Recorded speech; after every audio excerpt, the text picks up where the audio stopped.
selamat pagi anak-anak yang terkasih. Bagaimana kabarnya? Semuanya sehat, semuanya semangat ya.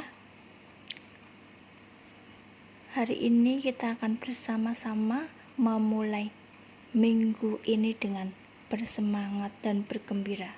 Tetapi juga jangan lupa, sebelum kita belajar dan bermain, kita harus mendengarkan firman Tuhan dulu ya. Biar anak-anak semuanya imannya kuat. Tetapi sebelumnya kita mau berdoa dulu. Sikap berdoa bagaimana? Lipat tangan, tutup mata, tunduk kepala, kita berdoa.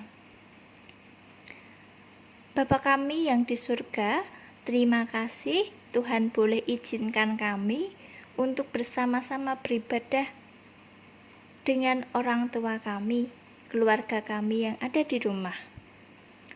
Kami terus mengingat Engkau Tuhan dalam setiap aktivitas kami. Sebentar kami akan mendengarkan firman Tuhan. Tuhan berkati kami, Tuhan ajari kami anak-anak-Mu untuk duduk diam dan mendengarkan firman Tuhan. Terima kasih Yesus, kami sudah berdoa. Amin.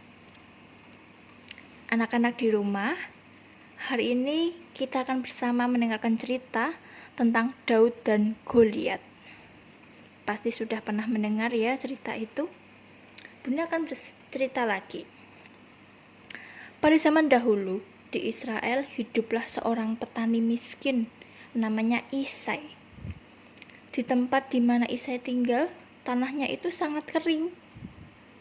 Ia dan anak-anaknya harus bekerja keras setiap hari untuk menanam gandum dan buah-buahan. Anak bungsu Isai namanya Daud. Daud bertugas mengembalakan domba. Seringkali Daud harus berpindah-pindah tempat agar domba-dombanya mendapat cukup rumput untuk makannya, karena domba makannya rumput ya. Walaupun demikian, Daud merasa senang sekali karena Daud ditemani anjingnya yang setia. Nama anjing itu Nimi. Nimi menjaga Daud ketika Daud sedang tidur di padang rumput atau di dalam gua. Daud adalah seorang anak yang baik hati dan periang. Ia juga pandai menyanyi dan bermain kecapi. Ia menulis dan menyanyikan sendiri lagu-lagunya tentang matahari, tentang gunung, dan langit. Tuhan menjaga Daud setiap hari. Pada suatu hari, terjadi peristiwa yang mengherankan. Tuhan bersabda kepada Nabi Samuel dan menyuruh dia pergi ke Betlehem untuk menemui Isai yang mempunyai banyak anak. Tuhan berkata, salah satu anaknya harus kau urapi dengan minyak sebagai raja. Ia akan membantu Raja Saul sehingga Raja Saul menjadi Raja Israel yang besar.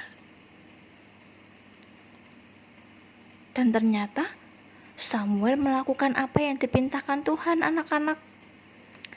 Samuel pergi ke Betlehem. Di sana Samuel mengundang banyak orang untuk menghadiri upacara kurban yang agung. Pasti ramai ya, banyak orang. Samuel tak lupa mengundang Isai dan keluarganya. Dan mereka semua datang dengan pakaian yang terbaik, pakaian-pakaian yang bagus yang mereka punya. Mereka menanti untuk bertemu Nabi Samuel dan menerima berkat.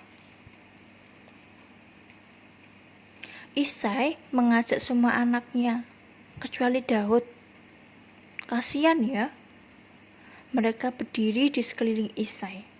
Anak-anak Isai tampak gagah dan tampan. Saat itu, Samuel berpikir bahwa salah satu dari mereka inilah yang akan dipilih Tuhan untuk menjadi raja.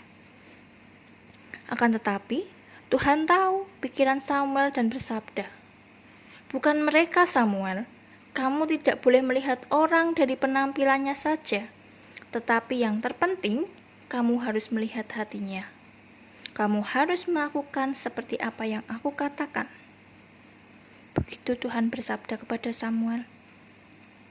Ketika Samuel menyadari bahwa orang yang dicarinya bukanlah salah satu dari 7 orang yang gagah dan tampan itu, Maka ia bertanya kepada Isai, "Apakah kamu masih mempunyai anak yang lain?" "Ya," sahut Isai.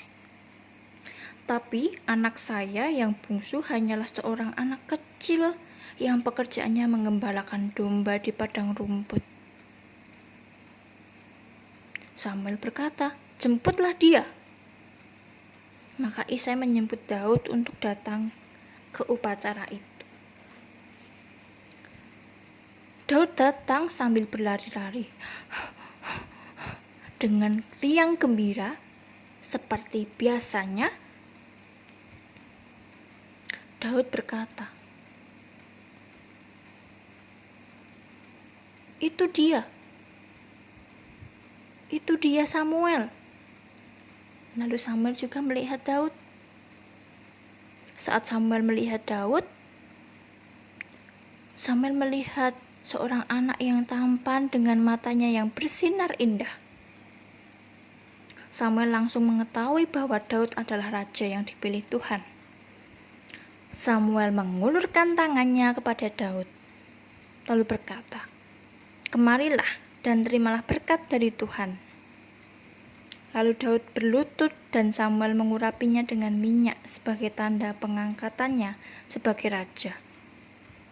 Kemudian Isai dan anak-anaknya memeluk Daud, dan mereka semua berpesta hingga matahari terbit di sebelah timur. Setelah pesta selesai, mereka berpamitan kepada Samuel.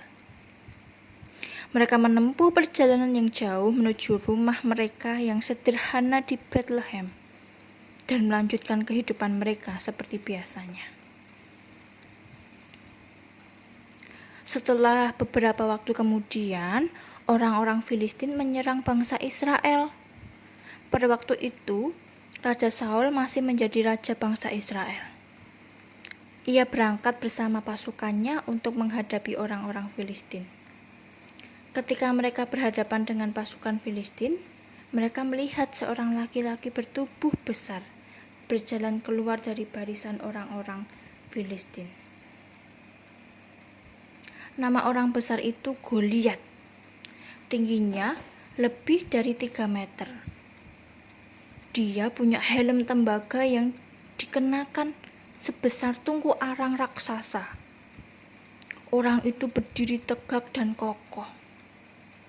Tombaknya sangat berat sehingga butuh 3 orang untuk mengangkatnya. Berat sekali ya.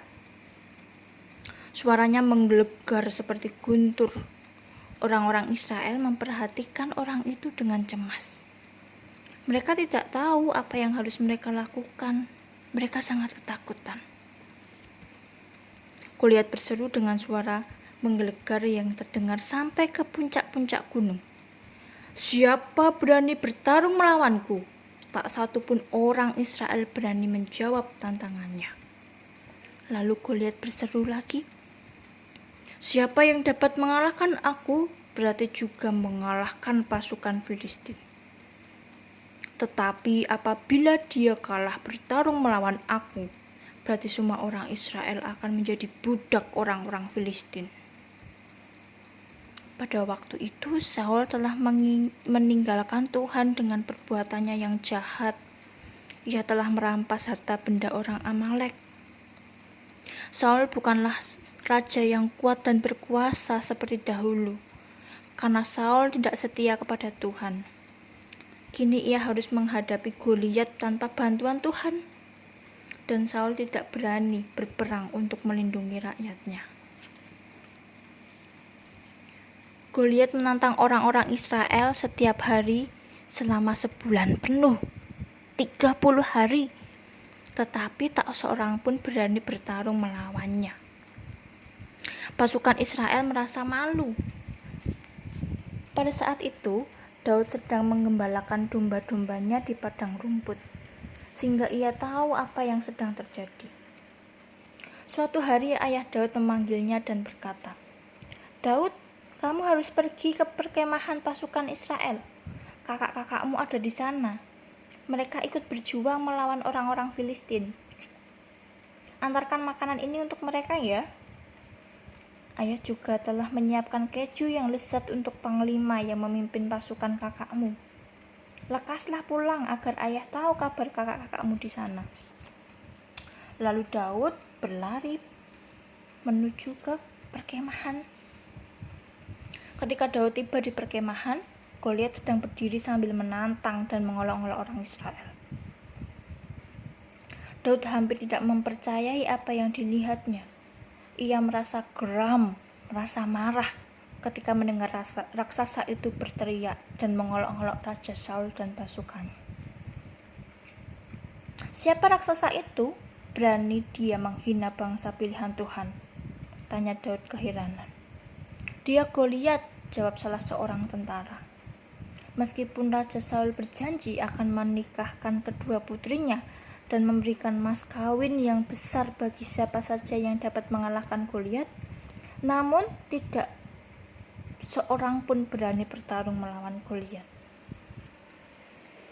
Sebelum Daud dapat bertanya lebih lanjut, kakaknya muncul. "Apa yang kamu lakukan di sini, Daud? Siapa yang mengurus domba-domba kita?" tanya mereka sedikit marah. "Aku membawakan makanan untuk kalian," jawab Daud. "Tentu saja aku tidak dilarang untuk bertanya. Mengapa tak seorang pun berani melawan Goliat?" lanjut Daud. "Apakah kamu berani bertarung melawan Goliat?" ejek kakak-kakaknya. "Ya, kenapa tidak?" sahut Daud dengan yakin. Dan kabar bahwa ada seorang yang berani melawan Goliat segera didengar oleh Raja Saul. Raja Saul sangat gembira mendengar hal itu. Ia segera memerintahkan seorang tentara untuk membawa Daud ke hadapannya. Ketika Raja Saul melihat Daud, ia tampak sangat kecewa. "Kamu hanya seorang anak kecil," kata Raja Saul. "Aku tidak dapat mengirimu bertarung melawan raksasa seperti Goliat," lanjut Raja Saul. "Hamba telah menjaga domba-domba hamba dari serangan singa dan beruang. Hamba sudah terbiasa bertarung," jawab Daud dengan polos. "Tuhan selalu memberikan kemenangan kepada hamba sebelumnya. Jadi Tuhan tidak akan meninggalkan hambanya ketika kehidupan bangsa Israel sedang terancam," kata Daud. Raja Saul tidak menjawab. Ia lalu memberikan baju besi dan pedang miliknya. Tetapi Daud hanyalah seorang anak kecil, maka baju dan helm yang besar itu tampak terlalu besar dan sangat berat bagi dia. "Tidak, hamba tidak bisa bertarung dengan pakaian seperti ini," seru Daud. Ia meletakkan baju besi milik Saul dan pergi ke sebuah sungai kecil. Di tepi sungai, Daud memilih dengan teliti 6 buah batu yang halus dan bulat, lalu memasukkan ke dalam tas gembalanya bersama dengan ketapelnya. Kemudian, dengan tenang, ia berjalan menghampiri Goliat si raksasa. Goliat tertawa keras saat melihat orang yang berani melawannya adalah seorang anak kecil. "Serangga kecil tak berdaya macam ini yang berani menantang Goliat yang perkasa," olok Goliat. Orang-orang Israel melihat Daud dengan cemas, tetapi Daud sama sekali tidak gentar. "Tuhanlah yang menentukan siapa yang akan menjadi pemenang dalam pertarungan ini," sahut Daud. Kemudian ia mengambil ketapel dari tasnya. Ia memasang sebuah batu pada ketapelnya lalu dibidiknya. Batu itu menghantam tepat di antara kedua mata Goliat. Goliat jatuh berdebum dan membuat tanah di sekelilingnya bergetar dengan hebat. Goliat mati seketika. Orang-orang Filistin melarikan diri karena takut. Orang-orang Israel bersorak-sorai menyambut Daud dan memuji Tuhan yang telah menyelamatkan mereka. Begitulah ceritanya anak-anak yang terkasih, bagaimana keberanian Daud melawan Goliat yang besar. Jadi adik-adik, anak-anak di rumah jangan pernah minder, jangan pernah patah semangat. Karena kita semua dikasih Tuhan. Tetap percaya akan pertolongan Tuhan dan janji Tuhan di dalam kehidupan kita. Tetap semangat belajar, jangan patah semangat. Tuhan Yesus selalu memberkati kita. Amin.